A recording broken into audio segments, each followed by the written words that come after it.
Hi this is Prabhat Ranjan. स्वागत करता हूँ आज के इस नई यूट्यूब वीडियो में जिसमें हम रिव्यू कर रहे हैं जम्मू एंड कश्मीर का एक बेहद ही खूबसूरत GFTI जिसमें माता वैष्णो देवी की कृपा भी हो। हम बात कर रहे हैं SM VDU Katra, Shri Mata Vaishno Devi university. Obviously आपके कटरा जम्मू एंड कश्मीर में स्थित एक government funded technical institute GFTI है, जिसकी स्थापना 1999 में। तो बात कर लें NRF रैंकिंग की तो 2025 में इन्हें NRF इंजीनियरिंग रैंक बैंड 151 से 200 के बीच रखा गया है। आज के इस वीडियो में हम placements, admission process, cut off, fee structure, college and hostel life के साथ और बहुत सी चीजें कवर करेंगे। तो चलिए स्टार्ट कर लेते हैं प्लेसमेंट डिटेल्स के साथ। सबसे पहले आपके सामने 2025 का NRF रिपोर्ट है जो कि SM VDU ने NRF के पास सबमिट किया था। तो 2025 के NRF रिपोर्ट में हमें 2024 पासिंग आउट बैच तक के प्लेसमेंट डिटेल्स देखने को मिल जाते हैं। तो इस डिटेल के हिसाब से जो बैच 2024 में पास आउट हो रहा था उनमें टोटल 323 स्टूडेंट्स थे सभी ब्रांचेस को मिलाकर बीटेक के अंदर, जिसमें 105 स्टूडेंट्स 105 स्टूडेंट्स को प्लेसमेंट मिला, जो कि रफली कहीं ना कहीं 30 to 35% का प्लेसमेंट परसेंटेज बनाता है। 32.5 है मोस्ट स्पेसिफिकली। बट जो ये नंबर हम देख रहे हैं भैया, डिनोमिनेटर में हम रख रहे हैं 323। ये एक्चुअल 323 आप नहीं रख सकते, क्योंकि हो सकता है इसमें से कुछ स्टूडेंट्स प्लेसमेंट के लिए एलिजिबल ही ना हो, कुछ इंटरेस्टेड ही ना हो, तो प्लेसमेंट परसेंटेज थोड़ा और इंक्रीज होके 35 to 40% आप रखकर चल सकते हैं। इसमें से टोटल 323 में से चलो 14 ने हायर स्टडीज के लिए परस्यू किया। हो सकता है इनमें से कुछ ऐसे होंगे जिनको प्लेसमेंट नहीं मिला तब लिया हायर स्टडीज, तो कुछ ऐसे होंगे जो अपनी मर्जी से हायर स्टडीज के लिए गए। ओवरऑल सभी बीटेक ब्रांचेस को मिलाकर मीडियन पैकेज 5 LPA का बताया गया है। एंड स्टूडेंट्स का भी यही कहना भैया 5 से 6 LPA के आसपास का कुछ एवरेज पैकेज हमें देखने को मिलता है, चाहे आप कंप्यूटर साइंस इंजीनियरिंग ब्रांच में हो। 5, 6, 7 LPA के आसपास का एवरेज पैकेज होगा। थोड़े अगर कोर ब्रांचेस में हो थोड़ा कम हो सकता है, 4-5 LPA के आसपास। एंड जब हम बात कर रहे हैं भैया कि प्लेसमेंट परसेंटेज क्या होगा, तो CSE जैसे ब्रांचेस में स्टूडेंट्स ने बताया भैया थोड़ा बेटर है। लाइक जितने स्टूडेंट्स इंटरेस्ट दिखा रहे हैं उसमें से जितने एलिजिबल है, जितने इंटरेस्ट दिखा रहे हैं, ऑलमोस्ट 70-80%, 85% स्टूडेंट्स को CSE जैसे ब्रांचेस में देखने को मिल जाता है प्लेसमेंट। एंड बाकी मैकेनिकल जैसे ब्रांचेस में यही रेशियो 40%, 45% का है, 40 to 50%। भैया अभी तो सारे ब्रांचेस का मिलाकर ही 35 आया है। आप CSE में 70-80 बोल रहे हो और इधर बाकी कोर ब्रांचेस में 40-50 बोल रहे हो। दोनों का अगर मिला भी तो आपके डेटा के हिसाब से 50-60% बनना चाहिए। देखो मैंने बोला कि 35% आपका exact 105 total placed bye 323 total number of candidate से आ रहा है, ठीक है, 32.5 मोस्ट स्पेसिफिकली। बट इसमें से हो सकता है कुछ एलिजिबल ही ना हो, कुछ ने इंटरेस्ट ही ना शो किया हो। तो जितने स्टूडेंट्स एलिजिबल थे, इंटरेस्ट शो किया, उस हिसाब से स्टूडेंट्स का ये डेटा है कि लगभग जो इंटरेस्ट शो कर रहे एलिजिबल है 70-80% CSE वगैरह में प्लेसमेंट मिल जाता है एंड 40-50% उसमें से मैकेनिकल वगैरह में देखने को मिल जाता है। अब अगर हम बढ़े एडमिशन प्रोसेस की तरफ, देन यहाँ पर आपको क्योंकि GFTI है तो जोसा CSEB के थ्रू तो मिलेगा ही, बट इंस्टीट्यूट लेवल काउंसलिंग से भी देखने को मिलता है। तो दोनों पे हमें ध्यान देना जरूरी है। पहले जोसा CSEB समझ लेते हैं। अब JEE मेन का एग्जाम दोगे और JEE मेन के एग्जाम में जो भी रैंक बनेगा उसके बेसिस पे जोसा CSEB काउंसलिंग में अप्लाई करोगे एंड उसके थ्रू आपको कॉलेजेस एंड ब्रांचेस देखने को मिलेंगे। दूसरा जो मैंने बोला इंस्टीट्यूट लेवल काउंसलिंग से भी आपको मिलेगा। तो JEE मेन का एग्जाम दोगे और institute level counselling institute website पर जाकर अप्लाई करोगे, तो दोनों ही मेथड से, अगर इस मेथड से नहीं मिला, एक मेथड से नहीं मिला तो दूसरे मेथड से मिल जाएगा। दोनों के लिए आप अप्लाई कर सकते हो अगर SM VDU कटरा देख रहे हो तो। हम अगर बात कर ले कट ऑफ की, देन स्टूडेंट से कहना भैया कि अगर JEE मेन रैंक आपका CSE के लिए 50 से 75,000 होना चाहिए, वहीं इलेक्ट्रॉनिक्स एंड कम्युनिकेशन इंजीनियरिंग के लिए 80,000 से 1.2 लाख के बीच में होना चाहिए। मैकेनिकल सिविल जैसे ब्रांचेस अगर देख रहे हो 1.5 लाख से 2.5 लाख तक, यानी कि CSE 50 से 75,000 तक में जनरल वगैरह स्टूडेंट्स को देखने को मिल जाता है। वरना मैकेनिकल सिविल तक भी जाना हो 1.5 से 2.5 लाख तक में आपको कुछ ना कुछ चीजें देखने को मिल जाएंगी। JEE मेन रैंक की हम बात करें, ऐसा कुछ कट ऑफ है हमारे पास 1.5 लाख 2.5 लाख। जिनको नहीं पता चल रहा, 1.5 मतलब 1.5 एंड 2.5 मतलब 2.5, ठीक है। हम बढ़े अगर फी स्ट्रक्चर की तरफ, देन फी स्ट्रक्चर कुछ ऐसा भैया कि अप्रोक्सीमेटली पर ईयर पढ़ाई लिखाई के खर्चे 1.5 लाख रुपीज देखने को मिल रहे होंगे, यानी कि 4 साल का आपका बीटेक फी 6 लाख रुपए के आसपास देखने को मिलेगा।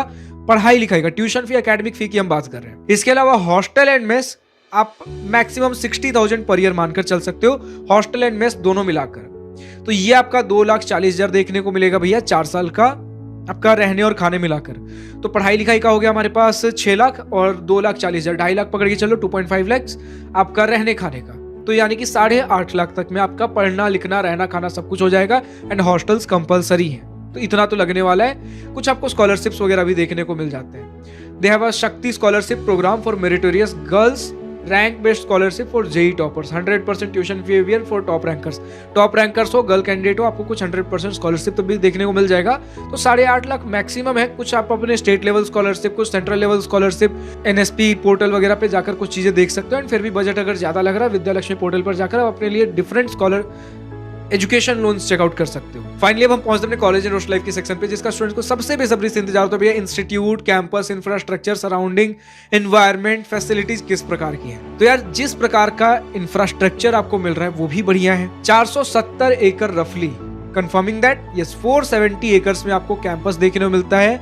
ज्यादा नहीं, श्री माता वैष्णो देवी के मंदिर से कुछ किलोमीटर्स की दूरी पे ही आपको, श्री माता वैष्णो देवी का मंदिर पहाड़ों पर है, उससे थोड़ा नीचे अगर आओगे देन आपको हमारा कैंपस देखने को मिल जाता है। कैंपस आपके जम्मू सिटी से 40 से 50 किलोमीटर की दूरी पे है। तो कुछ एयरपोर्ट्स वगैरह एक्सेस करने हो, वो सारी चीजें हम डिस्कस करेंगे। थोड़ा दूर पड़ेगा, सिटी वगैरह एक्सेस करना हो, वीकेंड्स को कुछ प्रॉपर शॉपिंग करना हो, लाइक लोकल मार्केट में कुछ चीजें अगर मिल गई तो मिल गई जो डे टू डे एसेंशियल्स है, वरना अगर प्रॉपर कुछ शॉपिंग करना हो देन आपको जम्मू विजिट करना पड़ेगा।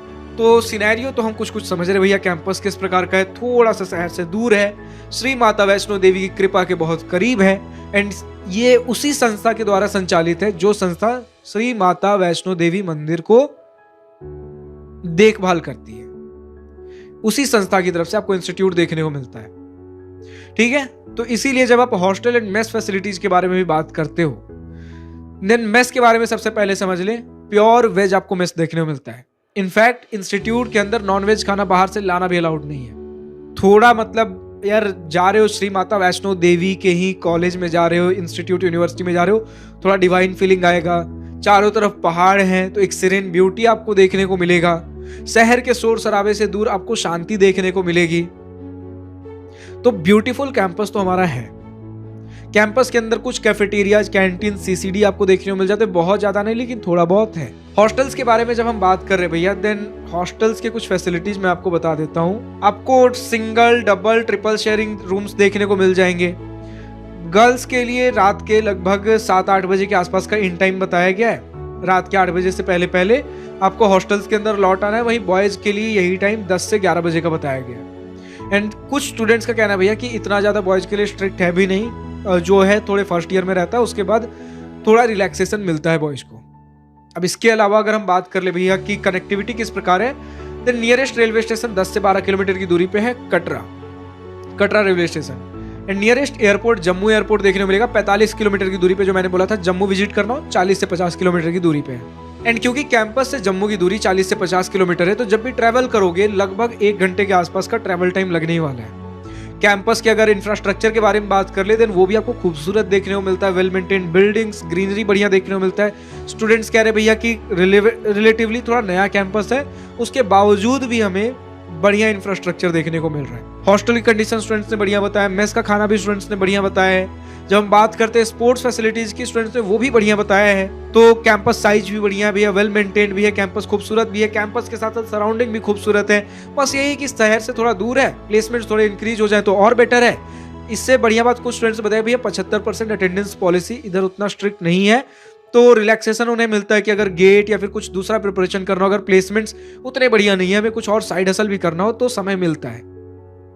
स्पोर्ट्स के ऊपर भी आप ध्यान दे सकते हो, स्पोर्ट्स के फैसिलिटीज भी अवेलेबल हैं। And student activity societies club कुछ स्टूडेंट्स बताते हैं थोड़े एक्टिव है, कुछ स्टूडेंट्स बताते हैं भैया थोड़े एवरेज से है। फेस्ट एंड इवेंट्स भी स्टूडेंट्स ने ठीक ठाक बताया है। फिलहाल इसी प्रकार का हमारा कुछ इंस्टीट्यूट है। जो भी स्टूडेंट्स एसएम वीडियो कटरा से इस वीडियो को देख रहे हैं, अभी तक का आपका अपना experience, exposure, pros and cons of this institute, positive and negative points जो भी आपको डिस्कस करना हो खुलकर कमेंट सेक्शन में लिख सकते हो। अब इसके अलावा जो भी स्टूडेंट्स और दूसरे कॉलेज का वीडियो देखना चाहते हैं कमेंट सेक्शन में लिखकर बताइए। आज की इस वीडियो में इतना ही। अगर वीडियो पसंद आया तो लाइक शेयर दिल कॉल करिएगा, और अगर कुछ दिल की बातें, कुछ मन की बातें लिखकर बतानी या पूछनी हो तो कमेंट सेक्शन आप ही के लिए तो है। Thank you for watching this video. Good bye, nice day, wish you all the best for future, enjoy journey.